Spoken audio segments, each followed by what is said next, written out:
Lake Bodom in Finland holds one of the most disturbing and chilling unsolved crime scenes in modern history. Imagine this. It's June 1960. The summer sun is just starting to warm the Nordic air. For teenagers, two boys and their girlfriends decide to go camping by the serene shores of Lake Bodom. They pitch their tent, excited for a night of youthful fun under the stars, away from the eyes of their parents. It was supposed to be a simple, innocent adventure. But as night fell, that innocence was shattered forever. By the early hours of the next morning, a horrific discovery was made. 3 of the teenagers had been brutally attacked and murdered while they slept inside their tent. They were bludgeoned and stabbed through the fabric of the tent from the outside. The 4th teenager, a boy named Nils Gustafsson, was found outside the collapsed tent, barely alive, with a concussion, amnesia, and multiple fractures. He had no clear memory of the attack. The crime scene was a chaotic nightmare. Key pieces of evidence were mishandled or lost. The murder weapon, believed to be a knife and a blunt object, was never found. The killer, or killers, vanished without a trace, leaving behind a legacy of fear and unanswered questions. Who could commit such a senseless, violent act? Was it a random madman lurking in the woods? Or was it someone they knew, someone with a hidden grudge? The investigation that followed was one of the most extensive in Finnish history, but it led nowhere.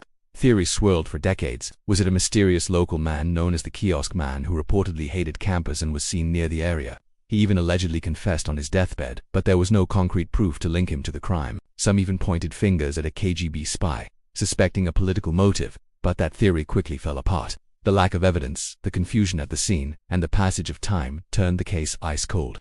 Then, in a shocking twist, decades later, in 2004, the sole survivor, Nils Gustafsson, was arrested and charged with the murders of his friends. The prosecution's theory was that a sudden, violent argument broke out in the tent, leading Nils to snap and kill the others.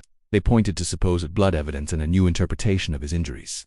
But Nils maintained his innocence, and his defense argued that he was just as much a victim as his friends. The court case was a media sensation, but ultimately, the evidence against him was deemed insufficient.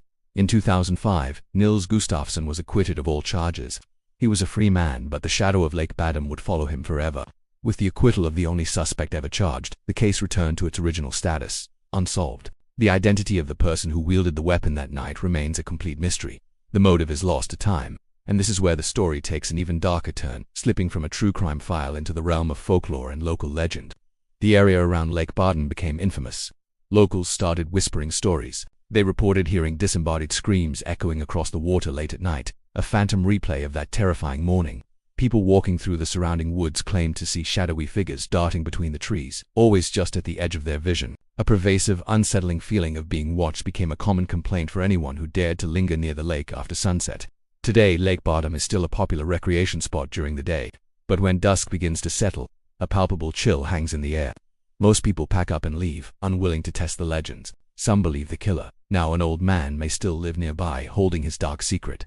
Others whisper a more terrifying thought, that the lake itself, the silent witness to the horror, remembers what happened that night, and that the spirits of the victims, or perhaps something even older and more sinister, are still there, forever bound to the place where their lives were so brutally cut short. The truth of what happened at Lake Bodom may never be known, leaving us with a haunting question that echoes through the pines. Who was the Reaper of Bodom?